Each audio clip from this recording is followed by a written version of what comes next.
Hey, this is Rob, and this is episode 31 of the Folly Coffee Podcast. Let's get it brewing.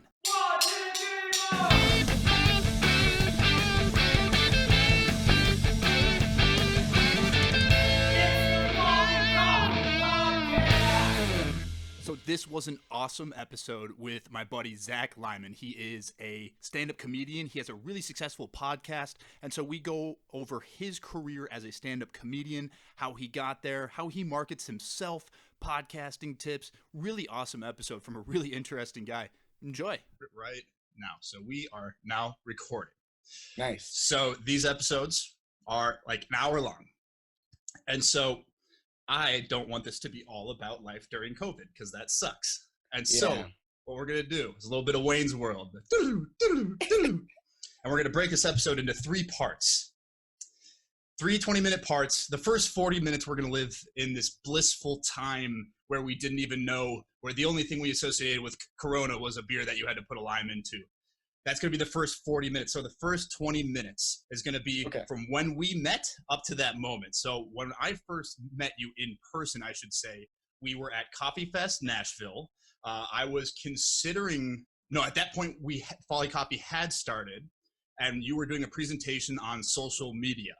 And that was the first time we'd met in person. So to me, you're this guy that somehow you work for Diedrich Roasters, the American-made roasting company that makes actual coffee roasters. And you're a stand-up comedian who also does their social media. And you were making like all these videos that you were putting out for Diedrich.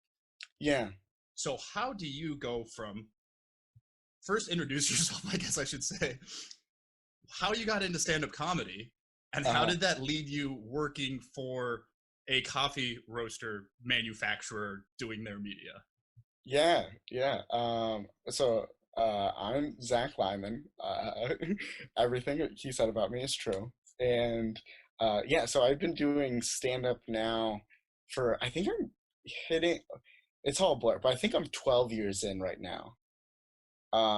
So I've been doing it the entire time. I've been a grown-up of any sort. And so I started doing stand-up, and then I started learning marketing for my own comedy. So I was like, how do I get people to shows, and making flyers, and then right, like in my first early years of stand-up, Twitter started being a thing, and so then I'm like, how's Twitter work?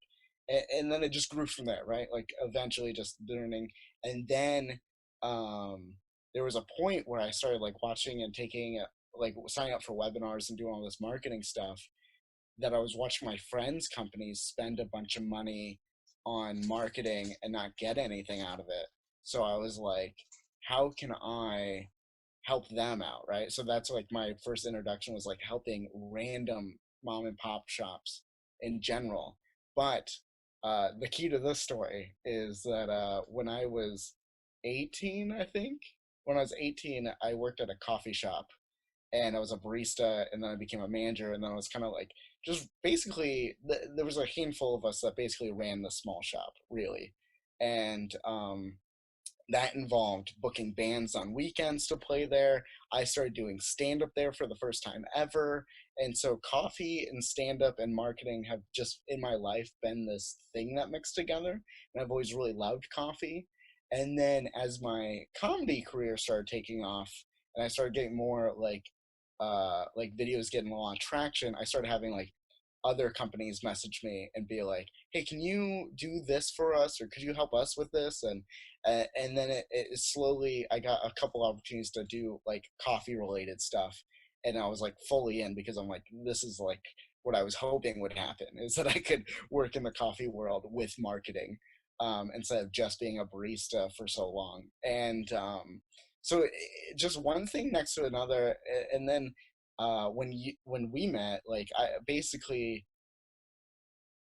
worked at Diedrich for, I don't know, like 3 years or so, maybe 4-ish. And in that time, it was like I started running their Instagram first. They were just paying me as a freelancer.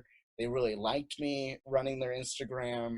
And then they brought me on to be the marketing director. So like all that just kind of, it just happened. Like it was like, I just happened to meet the CEO, and he just happened to like me. And then he was just like, I don't even think he really had a job in mind for me. He was just like, I like having you around. Could you help with the social media? And I was like, yeah, that's like in my realm. And then it just evolved into like, yeah, you just also do this. And then I got like an official marketing director title later. But um, yeah, that's all how it just basically came together. So when you were 18 working in this coffee shop, were Hmm. you doing stand up at that time? Were you interested in stand up, or was it kind of you were just into coffee and marketing and stand up came later? No, I was when I was in high school, I was making like sketches with my friends and recording them, and then I started working at a coffee shop, and I always loved stand up, but I didn't do it yet. And when I was working there, they had like bands every weekend, and then during the week they wanted to have like an open mic of like a variety show of all sorts, and so they actually asked me to host it, and they were like, yeah, like write some jokes or something. And so it was kind of like the first time I was like pushed into doing stand up, and I just loved it so much that I was just like, yeah, let me just keep doing this. So I actually started doing a weekly show there, and then I was doing a weekly show, and then I started branching out to like other coffee shops because I was so young that I couldn't get into like comedy clubs or anything else. So it was like I was working the coffee club circuit in Phoenix. So Phoenix, is that where you're originally from? Mostly, yeah. I was born in South Dakota, and I lived in South Dakota until I was 10, and then I moved to Phoenix for like most of my life. So yeah, Gotcha. And so, if I'm not mistaken, Diedrich's based out of Idaho. yeah. They're in Sandpoint, Idaho. That's basically Canada. Yeah, and so when you were working there, were you working remotely most of the time? Because I remember you doing videos at the factory. So when you were working for them, how did that work with your stand up? Were you touring a lot, or were you able to manage that process? Yeah, it was my first year there. I was still doing freelance for like odds and ends because when I first started there, like I just started getting like pretty like doing okay with stand up of like actually getting booked pretty regularly and stuff. Which because stand up's such a long process. Yeah, So how many I years into it did it take for you to start getting booked? Um, so pretty early, I started booking myself a lot. Like I said, Hmm. like the coffee shops and stuff, and then like booking like random one night bars.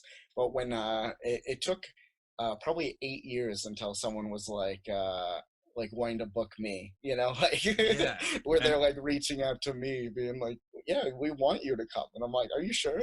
Is this the wrong email?" Like, you know. so So probably, where was that? Where was the first people to reach out to you? 8 years into it. oh man.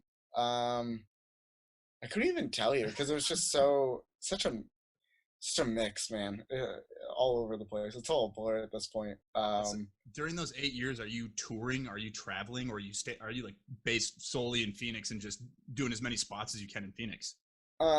every for mostly every year, I would put together like a tour, and that might be me just doing a couple bars in the middle of Nebraska or something, or that might be me traveling to California and then doing shows all the way back to Phoenix, something like that. So every year I kind of like booked a row of things, and then in the last like 3 years I've really like grown that to like kind of like be like this year was going to be like a 3 month tour, and it was like going to be, but every year it just gets a little bit more detailed and a little bit longer and a little more growth. So when I started working at Diedrich, I was like doing some road gigs, and then my first year at Diedrich, I was basically freelance, so I was just working from Phoenix, Mm. and then they were trying to like coax me into moving up there. So yeah, my first year I was just basically half that and half stand up. So Hmm. yeah. And what changes in those 8 years? Because that is a really long time. Yeah. And stand up is something that when you look at it and you watch someone who's really good at it, it can be really deceiving because you're like, oh, that person's just talking. I could totally do that. Or you look at that person and say, that doesn't take practice. That person's just good at talking. They're good at jokes. What is it? Yeah. If you were to look back when you first started, did you think you were good? Like, were you like, man, I'm about to kill it the second I get on stage? Yeah, there was I think there's a little bit of delusion that has to happen. You have to be like uh where you're like, I'm okay. Like I remember doing that a lot where I'm like, I'm doing just fine. And now I look back at what was okay then, and I'm like, that's so cringy. Like not even good at all. And not only like in 8 years, you gotta like remember the style of comedy has changed, the style of stand-up has changed, the stand-up world has changed. When I started, stand-up was still like dead at the time. Like no one was really interested in it, and Netflix wasn't around yet. So it was very like that's crazy to think. yeah, like so like in that 8 years, it's like I remember when I started, I was not only young, but everyone that I was at open mics with and stuff would be like 40 years old, and they were around like in the 90s or early What's 2000s. the deal with that? Yeah, and then they're just looking at me, and I'm not doing good comedy, but also they're not helping me, and there's such an age gap. And then I remember the turning point of around 6 to 7 years in, all of a sudden people that were like my age started like showing up because it started becoming like popular, and there started being like Netflix specials and stuff, and people being like, I could probably do that. So yeah, there was like a long time where it was just kind of like I didn't have any guidance. I didn't have anyone to lean on in a lot of ways. So in that 8 years, it was a lot of like self growth and like trying to figure things out and taking different plans, and then also just like growing up. And so it's just like stuff that made me laugh when I'm 20 doesn't make me laugh now, like that. Yeah. More immature. Like I remember doing like shock humor and being more like gross on stage, and now I'm like way more like family friendly in a lot of ways, like I'm very like it's just kind of like I've like I think you get like jaded to go because like I've watched thousands of hours of open mic comedy, and so you're just kind of like, I don't want to do a joke like that, and it's like it's so easy to engage with content now that shock value is a difficult lane to take, because you can look up a YouTube video and find the most crazy stuff, and then if you hop over to Twitter where they don't regulate anything, you're like, all right, if I'm going to be the shock value guy, there's no stopping it. You have to outdo yourself every time, and you end up on this path where you're just like, okay, we get it, you're saying vulgar stuff. Yeah, and it's also like, when you're young, to me at least, it was very much like, oh, I'm getting away with this. My parents would have never let me say this, these swear words on stage, like whatever I thought vulgar was at the time. But so without a huge stand-up scene and without really like close mentorship during this whole thing, how do you determine where to go with your comedy? How do you determine what's working and what's not with your set? So I the end of last year, I started writing like an ebook that's called like 11 Years of Mistakes, and it's because that's literally like now my friends that are like around me, and I like anytime someone comes to me for advice about comedy, it's a lot of times me being like, oh, don't do that because this is how it turned out, or like it's a lot of like trial and error and being like, oh yeah, that's how you don't get booked again, or that's like you don't realize these small nuances that are happening in comedy, because like stand-up is like 20% about being funny, and the rest of it is like showing up to the club and being nice, and like, or whatever venue you're booked at, being nice, like being on time, doing your job, like you're being paid to do a job, and just like all these other little things that are kind of very businessy that you don't even think about, because you're like, I'm just here to be funny. And when you look at the business of stand-up, I mean, really, it's a form of entertainment. And so I would imagine most clubs, probably the owner has some passion behind stand-up, but there are probably some that are like, I want to make money with a bar. What's my shtick? Oh, we'll do comedy. And all I need you to do is sell beer and fries. I just need you to make sure that the crowd is buying beer and fries while they're here. Yeah. Or like, they've grown to a point where they need to hire managers and bookers and stuff, and maybe those people aren't really comedy people. They're there to be a manager, booker, whatever. And so it comes down to like, and then also they're dealing with comics constantly, so that it's so they become jaded where they're like, yeah, you're all funny. Sure, you're all funny, but can you fill my seats? Can you sell the tickets? Can you be nice to me? Can you show up on time? Can you call me back? Like, just these little things, because there's so many comics now where it's like if you're not great to work with, you're easy to replace because someone else will just take that gig. Yeah, and so you alluded to earlier that you're like, I started to learn how to market myself. And so it is interesting to think of stand-up comedy is extremely entrepreneurial in that sense, that you are kind of your own manager, you're booking gigs, you have to market yourself. What are things that you learned along the way that worked for you as you're kind of building a little bit of a following? What helped you grow your following? What's your major forms of marketing? What's been most effective for you? Yeah, so I really saw a few things that stick out in my mind is like when it comes to like live events is knowing how to write the email to a club and sounding like you're actually a professional comedian and giving them all the info they need right away instead of just a blank email that's just like, hey, I want to work there. And they're like, okay, when, why, how, like all these questions they're going to have, they don't have time for. So if you can just build it out in like an email template where it's like, here's my bio, here's a short joke that I've done to show you that I'm funny, and here's my available dates, and this is like the usual kind of clubs I book, or sides of venues I book. Like, just kind of like thinking of like trying to be helpful for them to make it easy for them to book you is like a big thing that took me way too long to figure out.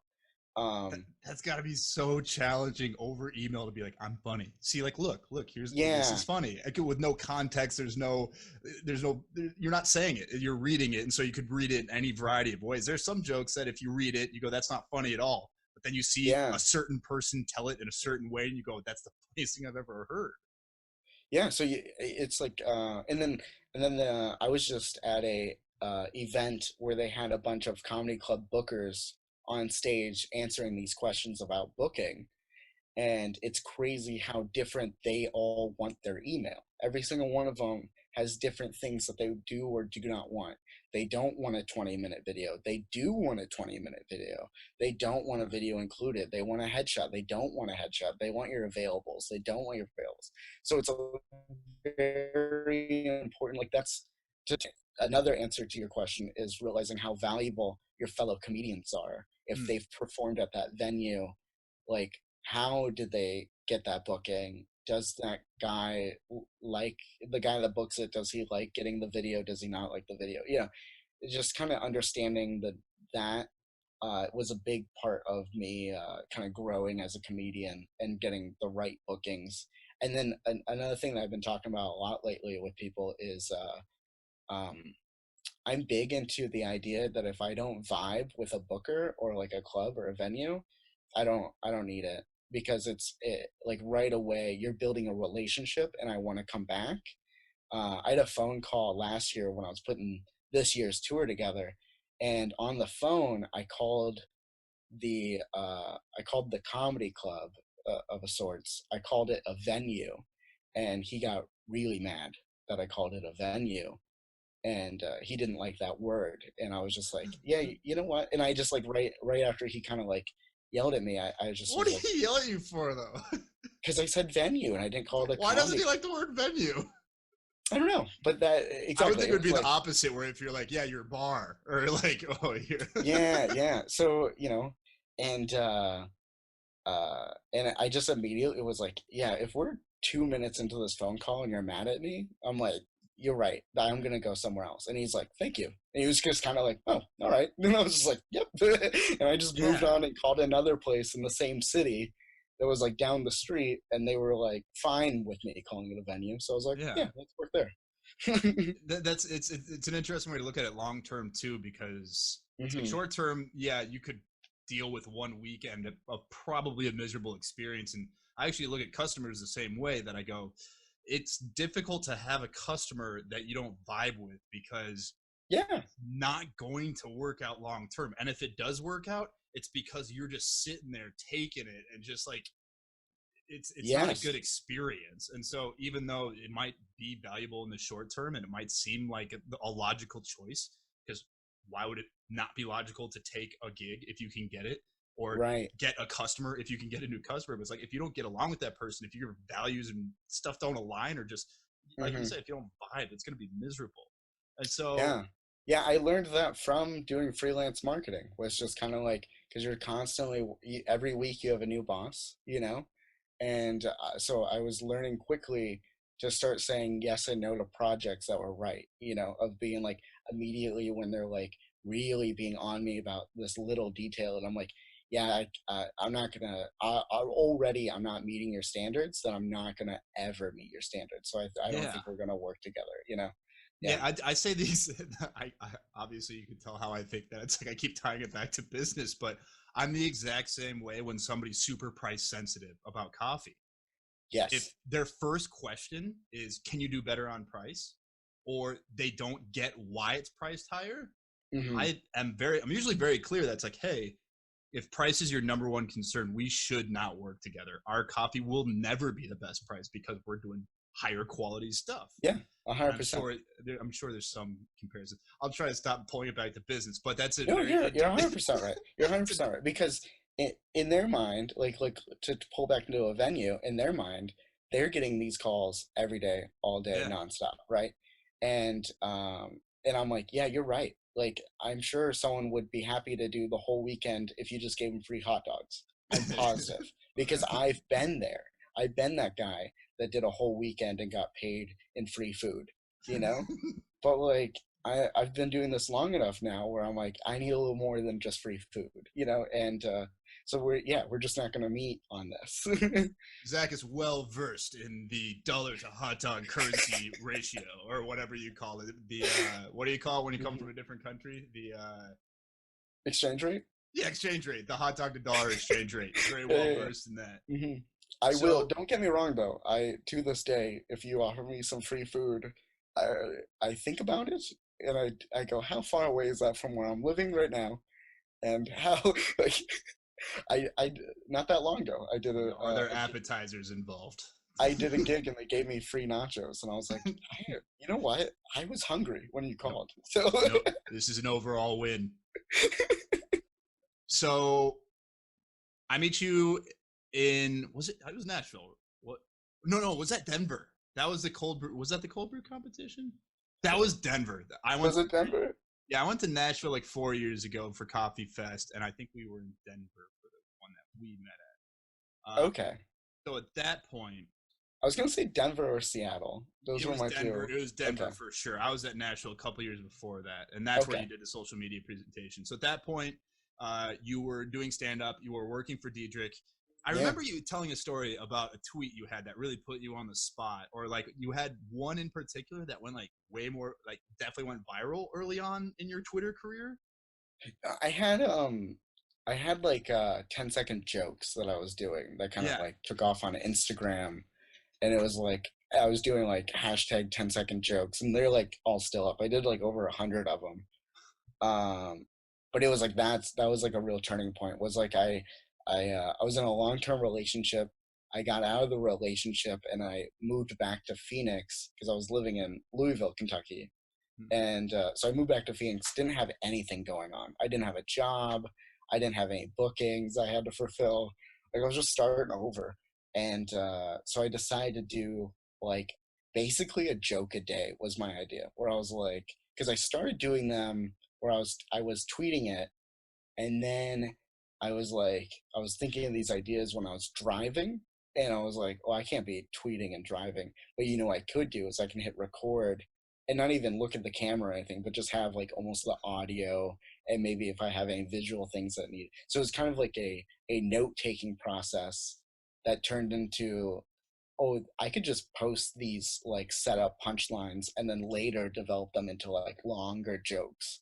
And so that's all it was like every time I had like a joke idea, I just set a punchline. And I had like no followers on Instagram, so it's not like I'm rooting any fan base by releasing bad jokes. Like, everyone's like, it's all just people from high school following me. So, but like I had one that like got really lucky, that like got a lot of views and shares and like tags and stuff like that. And then it was like I was still doing it. So what was happening for like I was doing it every day, and what was happening is like I'd have one that would like really get a lot of views, and then like bunch of them that got like no views, and then like one that got like a good amount of views, and that's how I got my Instagram following started, and then it kind of like made me real. I was like, oh, okay, and I was like learning from it. I was learning more about hashtags as I was doing it. I was like really understanding the algorithm at the time and like what they wanted and like how things were working, and it just like it was the perfect time for Instagram at that point where it was just like everyone was like they saw one video of you and they're like, yeah, I'm gonna follow that dude, like Yeah. just it was like it was easier to get followers back then, and it just kind of like grew it really quickly. So yeah. Yeah, and it's interesting in taking that format of just frequency over, I don't want to say quality, but really like Yeah. instead of developing a joke into a 5-minute set and posting the 5-minute set that's really polished and clean, Yeah. the shorter attention span, the shorter format, and the daily checking of Instagram, they're like, hey, if I haven't heard from you in a week, I forgot about you. But Yeah. just posting one every day, and they probably knew what they were getting into by following you at that point, because you're going to post a joke a day for X amount of time, kind of build a following Yeah. that way. 100%. Like, and that's like comics, especially back like a while back, like when YouTube started becoming big and stuff. A lot of comics had a fear of putting any of their jokes on the internet Yeah. because it gets stolen, which is it still does. Like tons of jokes get stolen all the time. Jokes get stolen, and then if that's a part of your like set that you're going to perform, that if someone watches a video of you before seeing you perform, Yeah. comedy is one of the weird things where it's like, hey, I already heard you tell that one. This Yeah, isn't. 100%. It's in a weird way. I was thinking about this the other day. Stand up is similar to wrestling in a way that the stand up comic is performing it so well that the audience is like, this is the first, he really did just think of that. Well, Yeah. sometimes that's true. There's Yeah. crowd work and all that spontaneous stuff. But most of it is like, this joke has been told hundreds of times to polish it down, but the audience wants to believe that, wow, they just came up with that. And he really is laughing at that for the first time ever. In the same way that WWE people are like, wow, they really do hate each other. Yeah, 100%. And that's I would get messages from my friends where they're like, they would call it like burning material, where they're like, you're just Yeah. burning material so quickly. And I was like, I'm not really worried about it getting stolen. First off, some of them were bad and I knew it, where I was just kind of like, this is just what I got today, guys, and but I was okay with it because I was like, I am creating content at another level that's insane. That if you did steal that joke, by the time you stole it and perfected it, I've already had like 20 new jokes. And it was like this time in my life that I like literally had nothing else going on. So I'm like, I'm making more material than anyone. And you're like, burning it for who? Because that's kind of the. Yeah. Yeah. I had the same process when I was growing the Folly Instagram, as I was like, and I still have this challenge of, I don't want to get too far away from coffee. I don't want it to just be funny, entertaining content. I don't just want to be messing around and have it be funny all the time, because, hey, I'm also trying to get you to remember that our coffee's awesome. This is really what we're in it for. But then I was like, who am I worried about forgetting about the coffee if we don't have anybody following it in the first place? Yeah. And Exactly. That's what happened on TikTok too, which I am proudly on. Is I was messing around, and then a few popped off. I'm like, oh, 1,500 followers still isn't enough to not keep messing around. But I was like, I'm going to keep messing around if people are following for that.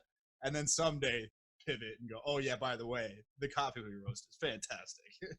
Yeah, which is I can name so many coffee companies that have that exact approach where it's like, oh right, they do coffee, I forgot, but they have millions of followers, and it's like, that's okay. That's what I struggle with, is because when you look at it, the coffee companies that are known for that, like your Death Wish, your Black Rifle Coffee Company, where it's just it's all engaging content, but you're like, nothing about their coffee. I worry about that. But when you're a comedian,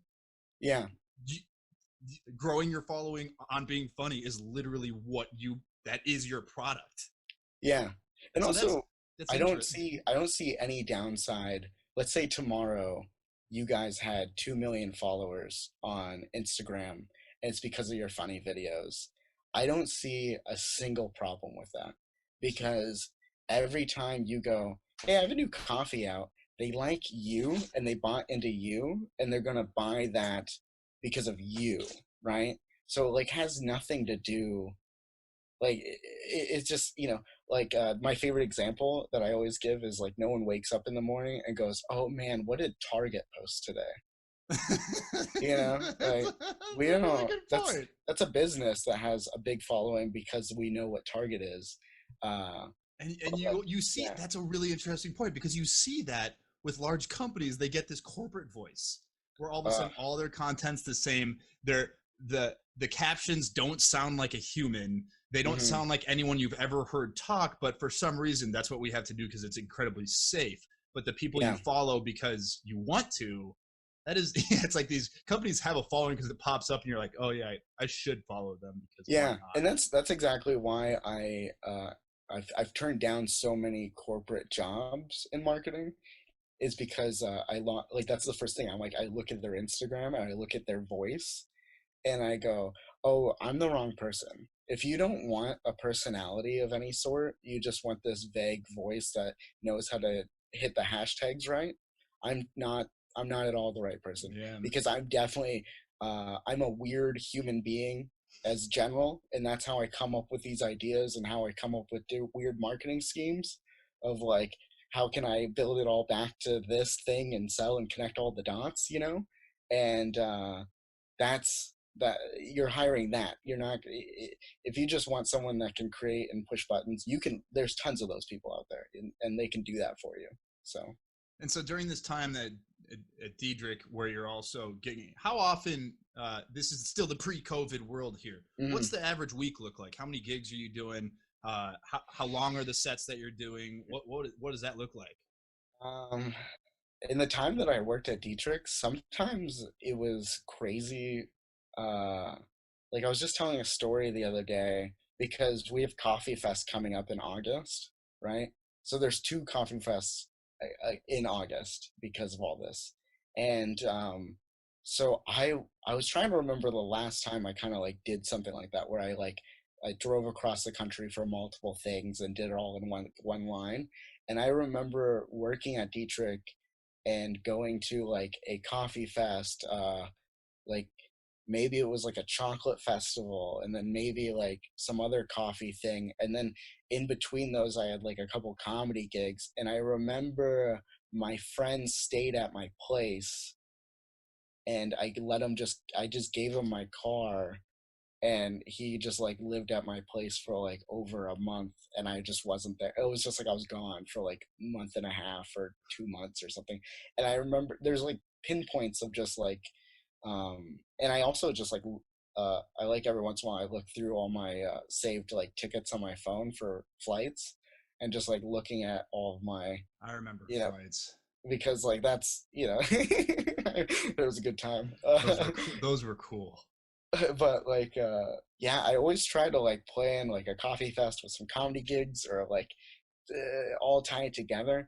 So there was moments where I was like doing tons of gigs on the road, and then there was times that I was like kind of just sitting back at the office, and I kind of timed it where I'd like fill up my schedule months in advance, and then that way I could like be at the office, film all those videos in the warehouse, film all the in the factory, and just kind of like build up all this content, and then be slowly releasing it as I'm like on the road doing comedy gigs. Yeah. And the CEO, at the time, he was like, he was great, so he was like, he loved everything I did, and he just wanted me to be happy.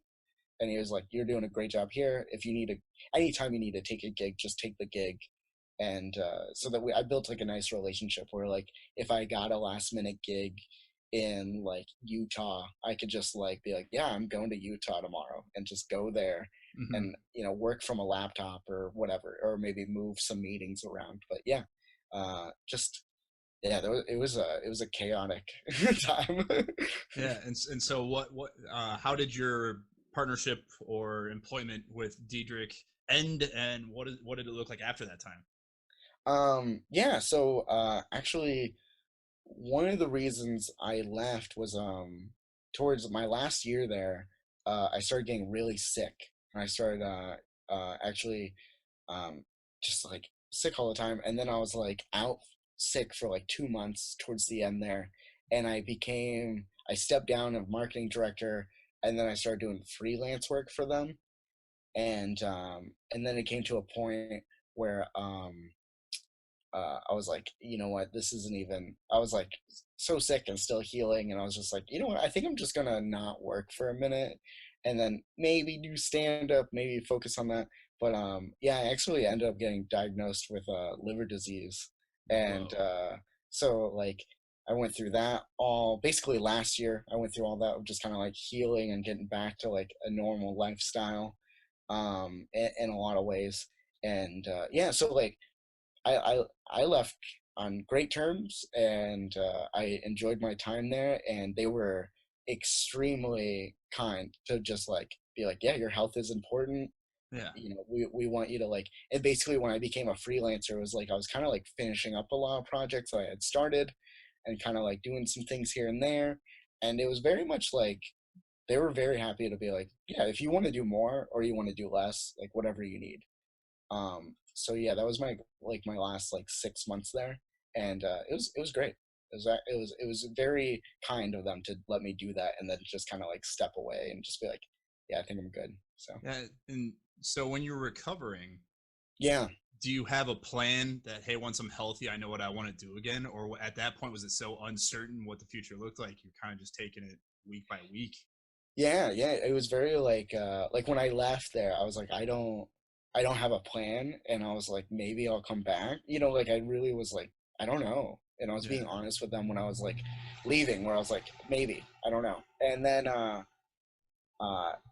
and there was like months of me just kind of like getting to a normal lifestyle. So I wasn't even really doing stand up at first. I was just kind of like being a couch potato and healing and eating right and trying to like just get refocused, and seeing like doctors and stuff like that.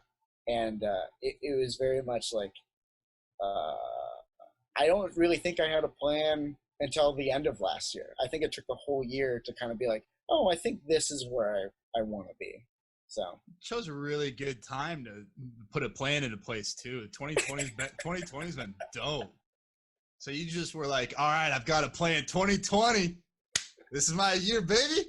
This yeah, is the big rebound. This is the big comeback. So yeah. 2020 comes along. We're January 2020. What's your plan? Where you're like, I've got a plan in place. What does that look like for you? Yeah. So, all of last year, since I had no job or anything like that, what I could easily do is write. So the whole year, I was writing a new hour, and so all last year, all I did was go to open mics, and like I tried not to like I did some gigs and I did bookings and stuff like that, but like mostly I was just like I don't really want to get paid right now. I just want to like do only new and work on a new hour, and then in 2020 I'll do like the biggest tour I've ever done, right? So Nice. uh, so all last year I wrote a new hour, and then I also wrote that ebook, and I was just kind of like I want to make content again, and I just kind of want to like be building in a new way and just become a way better comedian because I have the time to focus on it.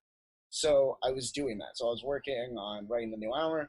I finished the new hour, and then this year, like leading up to COVID, I was kind of like just like perfecting the hour. Like I was like, the hour's done. Now I'm perfecting it to take it on the road. And then I was going to do a 3 month tour. And then at the end of the tour, one of the last tour dates, maybe a couple of the tour dates, I was going to film the whole hour. And then I was going to try to sell it. And if I didn't sell it to anyone, then I was going to put it online. Yeah, And Andrew Schultz style. yeah. And put it online in whatever sort of way. But at least I have this hour perfectly filmed how I want. Um, that was the kind of goal and training that I went through. So yeah. And so, at what point in your plan did all of this awesomeness hit? Oh, so everything closed the first week of my tour. So so I was about to when I started hearing about all of this, I was just about to post all the like the flyer that has all the tour dates on it. Yeah. And then I was going to go do those tour dates. You know, I was gonna like just do like a big release of like, guys, I'm coming. Here's all these crazy cities I'm coming to. And then also like I was still kind of finishing some of the dates at the end of the tour because it's like 3 months, you know. So I'm kind of like closing some things still. And then when everything shut down was literally like I was supposed to be in like Texas for like the beginning of my tour because my tour was going to start in Texas, go through Phoenix, up California, all the way up the coast, over to like Chicago. Biggest and then tour back of your down. life. Yeah, just a whole giant loop of the U.S. Unbelievable. So you go literally through the start of it. you go through liver disease, you nurture yourself back to health, you're writing the entire time, you're planning, and that's a hard thing too, is to during that time be like, hey, I'm gonna hit the ground running when I come back, because it'd probably be really easy to be like, this sucks, what am I even doing? Like, I have to imagine it would be very easy to let the negativity of everything get you through at that time. And so how has this been? What is a stand-up's life in COVID? Because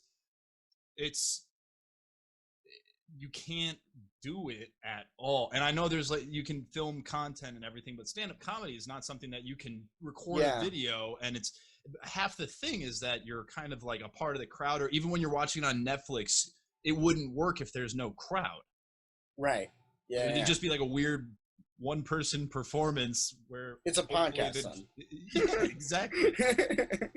It's a podcast by yourself. And we haven't even mentioned that at this point. You do have your podcast, and so how long have you been doing that? Oh, on and off for years, man. I've had that podcast.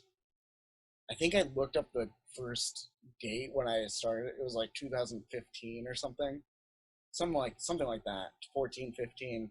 I got into podcasting, and it was very much I wanted to give advice to comics as I was like figuring things out and kind of document. Yeah. Like I think the first episode ever it's probably bad advice now because it's 5 years old. Probably doesn't relate to anything. But it was like how to book a tour and like things that I kind of I remember recording that the week I got home from a tour. So I was like, it was very fresh, and I remember like being like a young comic being like, this is how I did it, you know. And have you ever gone back, listened to an episode, and like re-recorded here's fact checking my old episode? Every day I think about deleting most of them. No, you know what you should do? You know what you should do is you should delete the original episode, but what you should do is like Twitch gamer style, or you know how people do like reaction videos? Yeah. You should do a reaction video where it's you now in a small screen in the corner. Do you audio record all of yours? It's only audio, yeah. Okay, so it's only audio. So maybe it's an audio thing where you have some sort of indication that this is current you talking now, and you listen to it and just pause along the way and be like, terrible advice, don't do that, here's why. And that would be so funny, because I think at any given time people go, I am positive this is right. I am so positive this advice I'm giving right now is the ultimate answer. It would be really interesting to hear somebody just crap all over themselves and be like, that was terrible. Whoever was saying this was an idiot. Yeah, well, it's like how I at Coffee Fest, right? Like I speak about marketing, and then people like I've been doing it for a while now, so people like raise their hand. I like doing a Q&A at the end, and people will raise their hand and be like, no, last time you said this, and I'm like, yeah, maybe that's how it worked a year ago. Yeah. And maybe I was right a year ago. Now the algorithm changes, people's views change, the audience changes, and just that'd be pretty funny. Yeah. And so it's like, especially in the comedy world. I imagine if I went back and listened to any of those where I'm saying this is how it worked, I'm sure that at times I would be like, yeah, that maybe worked, but at the same time, did I get rebooked? Did I go back to that venue? Did this happen again? Or like, you know, like kind of follow up of like, but is it sustainable?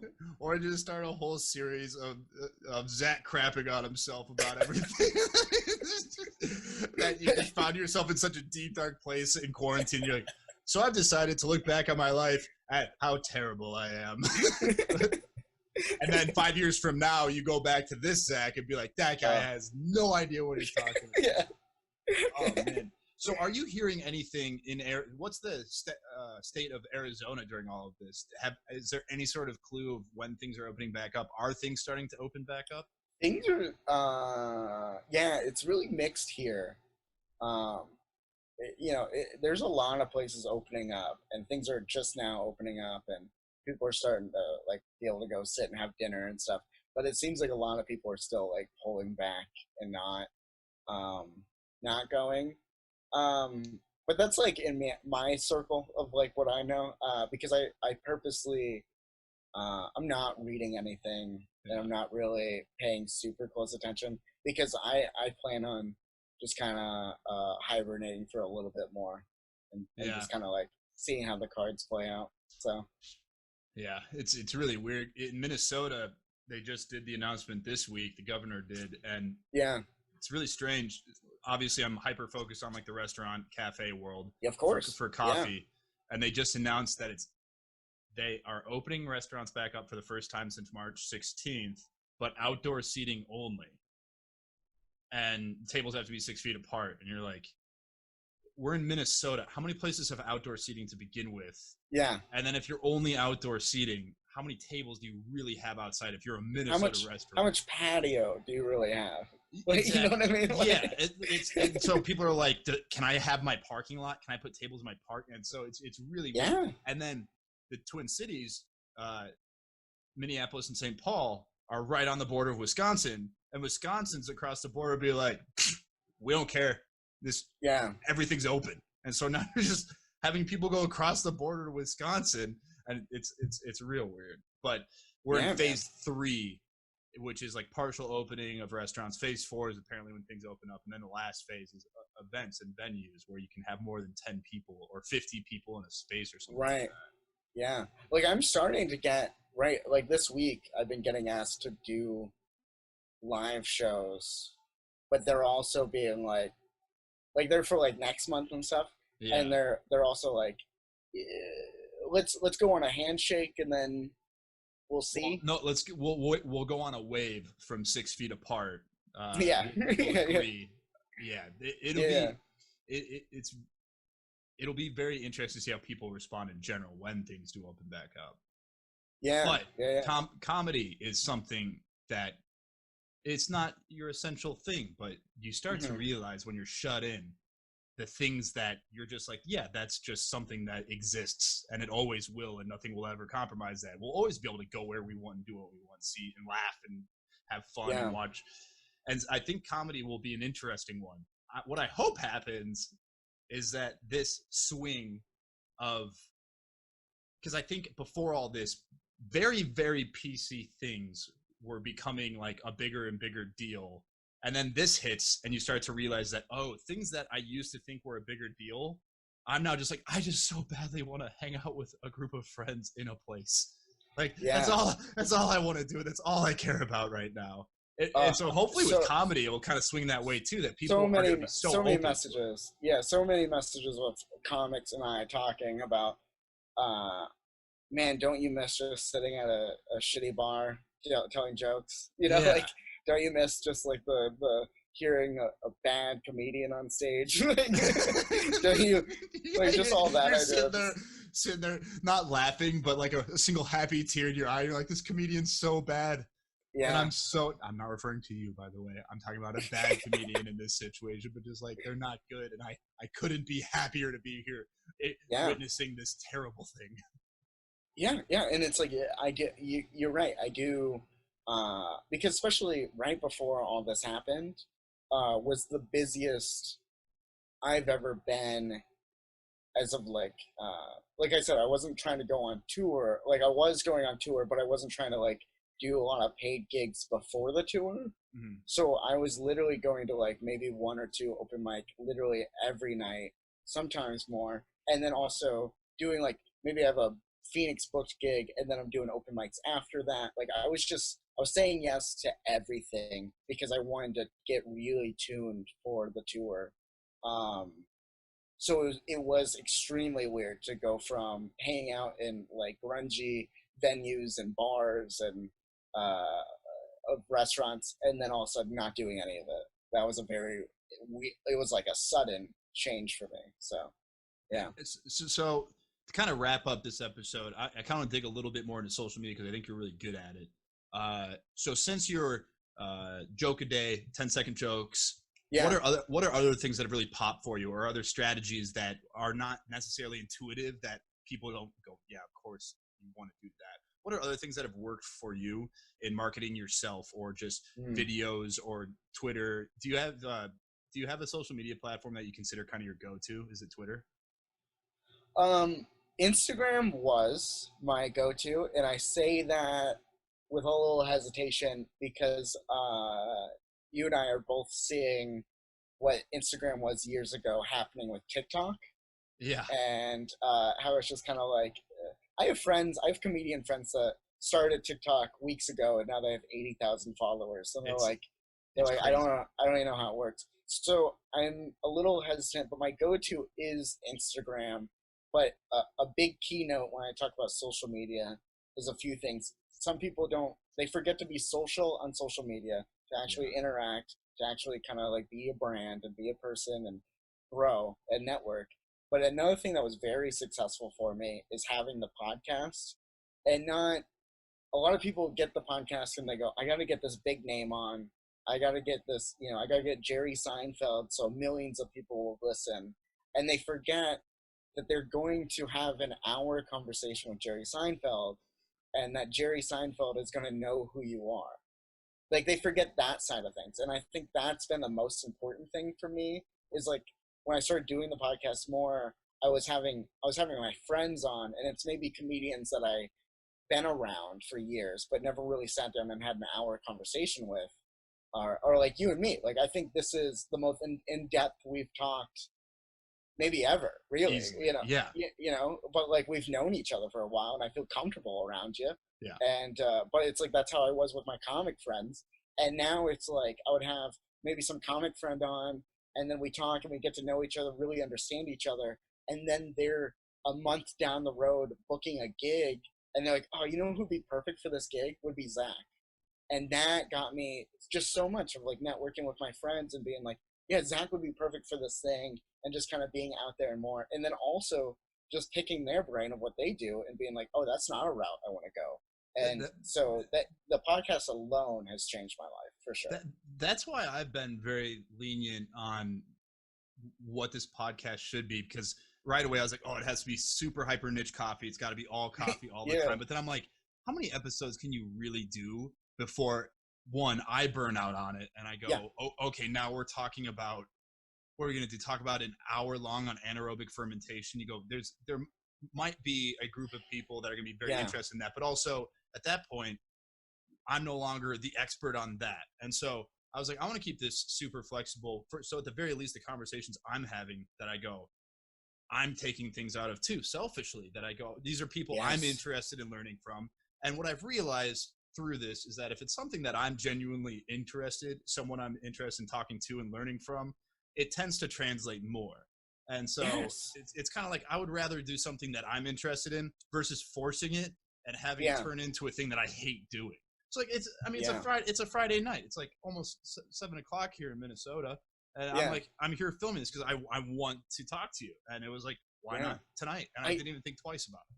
Yeah, I literally had a very similar conversation before I got on this call with you. Was I was talking about, I've built my podcast up, and then I've stopped doing it a few times, right? And it's multiple times. I remember where I was like getting a bigger and bigger guest, right? So all of a sudden I'm like meeting these people that like I'm fans of, and then you're like, how do I top that? I can't have my buddy Bob on after I just had this celebrity on. Like, it was very like, I was getting in my head about it. Yeah. And then last year I started, like, since I had so much free time, I just started like recording my friends and stuff. And then it like exploded on iTunes. And then I got like, oh, the quality has to be perfect. And then I was only going to do it when I got my podcast studio. And I was only going to do it, so like I kept making these weird excuses of why people would want to listen, or really my niche and all this. Like, I was getting in my head about it. And then lately, I had my friend Heather on the other day, and she talked about yoga, because I had her on because my back was hurting, from laying around so much and just be sitting so much from all of this that I was like, I should talk to someone that knows about stretching and knows about what I should be doing at home.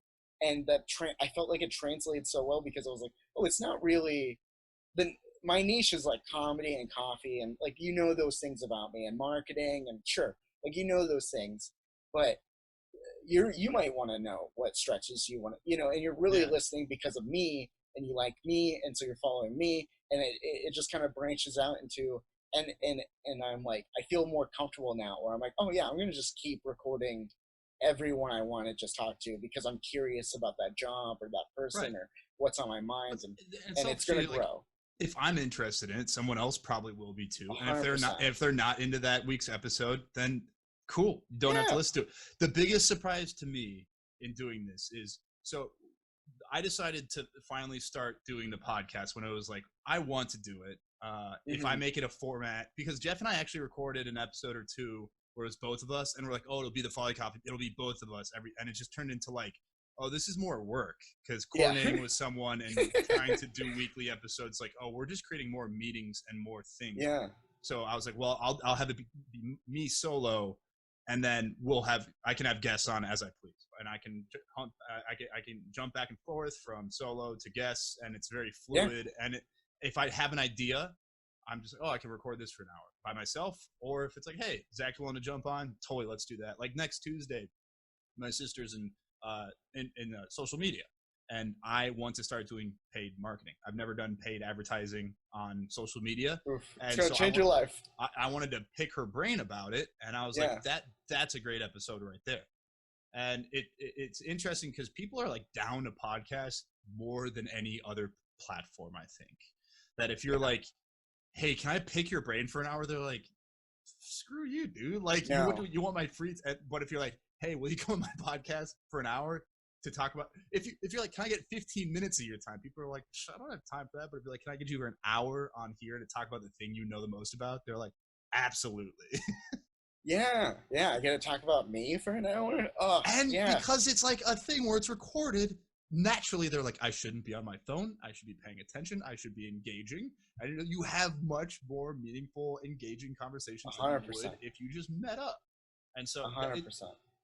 I think, and this, obviously you've seen this through the growth of your podcast. I am shocked how much content people can take in a week. Yeah. I was like, who the heck would ever listen to this? And then downloads started popping up, and I'm like, whoa, okay, I don't have to be the podcast they listen to. I could be the 10th one they listen to, but people have more and more time. They're driving a lot, whatever. It's been really interesting. And seeing your podcast was one of the things where I'm like, you just got to do it, I think. Yeah. And that's like I had something great happen recently that I feel good about, is like, I didn't know, because like I'm not doing a lot right now, right? Why not? Like I don't have I don't have a lot of like things to talk about. But something that was on my mind was I've been doing this deep dive on Spotify and the future of Spotify for podcasting versus iTunes, right? Say that was really good timing with the news that came in this week. Exactly. So I did this episode a week ago. Joe Rogan getting $100 million, by the way. If you're listening to this and you have no idea what I just read, Joe Rogan just got a $100 million deal to, by the end of the year, be exclusive on Spotify for his podcast. Yeah. So a week before that comes out, I did an episode about how I don't care about iTunes anymore. I really don't. I don't care about it. I'm focusing on Spotify. And I did this whole episode about like, iTunes doesn't care about me. I was in the top of the charts. Now I'm not. It doesn't matter to me. It's fine. I'm going to just keep growing in my way. Right. So I'm doing this whole episode just kind of talking about my thoughts and even just kind of talking through it with myself. Yeah. And then the Joe Rogan thing happens. And that day, I had so many listeners message me and be like, dude, you called it. You called. Yeah. And I'm like, it kind of like reminded me how close of attention people are paying, where they're listening to the episode, thinking about it. And then when they hear that news, the first thing that goes, I got to tell Zach. Yeah. Like, I'm like, that's amazing. It's why I throw a lot of predictions out there, if I'm being completely transparent. I throw a lot of, I throw pretty aggressive predictions out there with coffee my most notable one is what Folly is built on is that specialty coffee, there will be an explosion in the next 8 years, just like craft beer. The trends are going to be remarkably similar. Craft beer drinkers are aging out of going out every weekend and crushing six packs every night. They're going to have a void in their life where it's like they need something interesting and flavorful that's as engaging as craft beer. It's going to be coffee. I've been calling that. And so hopefully when coffee takes off like I think it will, they're like, oh my God, this guy called it in 2019 pre-COVID. Done. That'll be our adult life is pre and post COVID. hopefully there's a post. Hopefully this isn't a season. Oh no. Yeah, that's interesting though, because I think that's what I've been trying to do more is as something comes on my radar, I'm like, I should talk about that. Because if it's coming on, if it's on my radar, but I'm actively seeking out these things, there's probably people out there that haven't even heard of this. Yeah. What did you find in your Spotify research? What was your most notable takeaway from your research of Spotify as a podcast platform versus iTunes? So when all this started happening with COVID, I like heavily leaned into the podcast, and I was like, now I have time to run ads, and I have time to grow the iTunes. And my whole focus at the beginning of COVID, if you ask me, I was like, I'm going to get back on top of the iTunes charts. That was my only focus. I was like, if I get back up there and I continue those numbers, it's going to be great, right? And I was running ads, and I was doing all this growth, and I just wasn't seeing the traction as I was before. And I'm like, could be COVID, could be many things, right? And then I started focusing on SoundCloud, and I saw like a huge spike when I started doing SoundCloud. And I was like, that's crazy. Really? Mm-hmm. So I started I got like in 1 week, I got 30,000 extra plays just from focusing on SoundCloud, of just like really buckling down on it. What? And then I was like, okay, so like I never seen like that. It didn't happen that instant with iTunes ever. You know what I mean? Where I was like, okay, maybe my thought process is a little wrong. So I started focusing on SoundCloud, and I was like, this is going great. I kind of understand it now. And then I was like, and then I started like focusing on Spotify, because I was like, Spotify has like, you know, its own charts. Because I was like, SoundCloud charts, right? SoundCloud has its own charts, not really built for podcasting, but Spotify has one built for podcasting. So I was like, okay, what about those charts? And I started like watching every video on YouTube that's like how to get your music at the top of the SoundCloud or Spotify charts, you know. So it's like very music related videos and marketing, and I was like learning about how like podcasting is still like second compared to music to them, and they don't really think about it the same. And so I was like doing all this research, and I think the analytics are really rough with Spotify. I think they're not very helpful. I really hate the fact that they will upload, like the analytics for your music is like instant.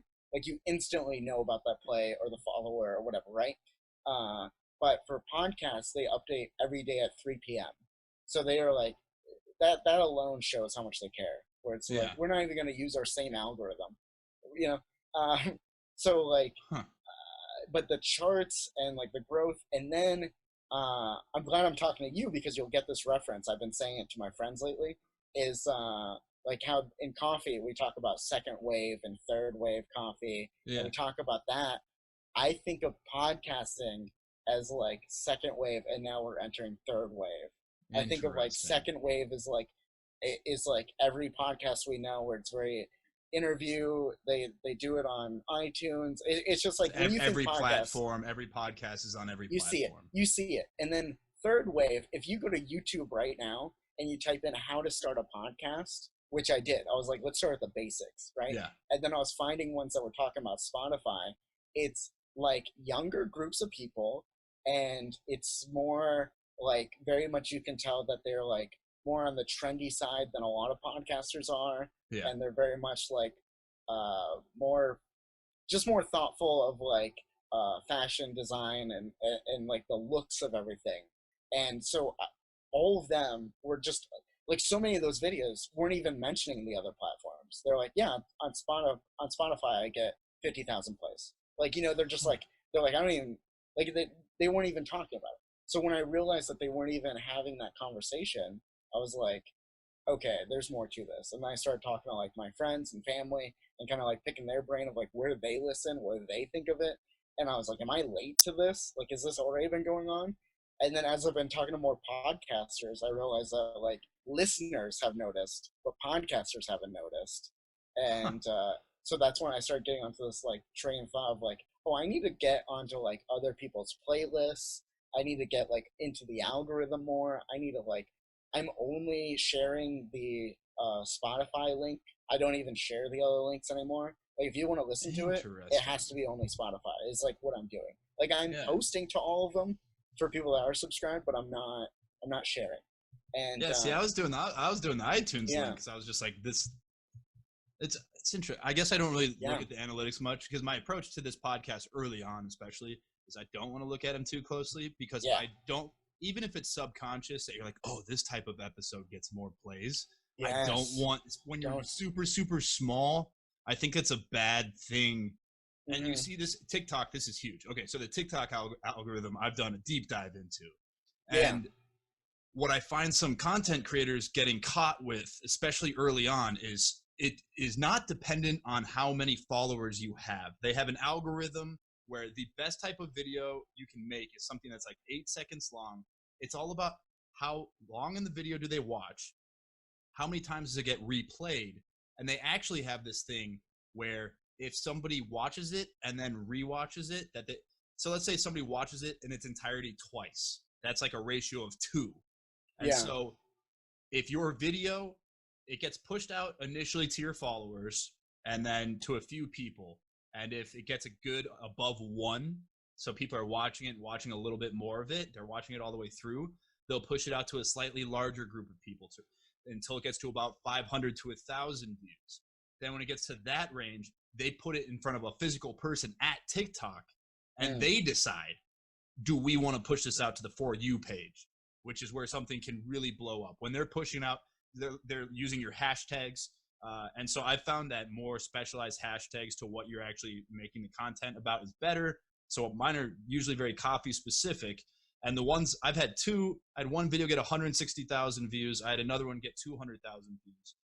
Wow. The first one that went off was a 1-minute tutorial on how to make cold brew. And that won 160,000 views, but probably more notably 25,000 likes. So people aren't just watching it and it worked well with the algorithm. Cold brew is something a lot of people are interested in. They don't know how to make it at home. I also threw 3 shots at Starbucks at it through the thing. So it had something that people wanted to comment on because a lot of people love Starbucks or hate Starbucks. So by doing a dig at Starbucks in the thing, a lot of people are like, no, that's how we make it at Starbucks. Screw you, man. You don't know what you're talking about. And so that one was really highly engaged. The second one I had way more views. It has 210,000 views now. It was an 8-second video about the bloom in coffee. That if when you pour hot water on it, if it doesn't bloom, it's not fresh. I did not know that this was intriguing to a lot of people. It was 8 seconds long, so people would watch it 3 or 4 times. And one thing I learned is that if you put a big group of text at the end of a video, but put it for a very short duration where you can't read the whole thing, it gets to the end. They didn't read the whole thing. So I'll watch this one more time and then pause it so that it gets you almost all the way to a second view so that they stop and read it. And so that's what I did with the bloom one was if it's not fresh, it's not bloom. The whole text was like CO2 gets trapped into the beans and it gets released and this is what causes this reaction. And it's like a whole paragraph. And so they had to rewatch it and then pause at the end. But what I think happens is sometimes that works. But I think when you get to the level where it's an actual person reviewing it, they know that. And they go, oh, the only reason this video has been popular is because it has a big group of text at the end. And so so that one had 200,000 views, but way less likes because most people were only rewatching it because it had that. Yeah. So it's an interesting platform, but that really long response for what I find people getting caught into is that if you have one video pop off, you go, oh, I have to have all my videos be like that.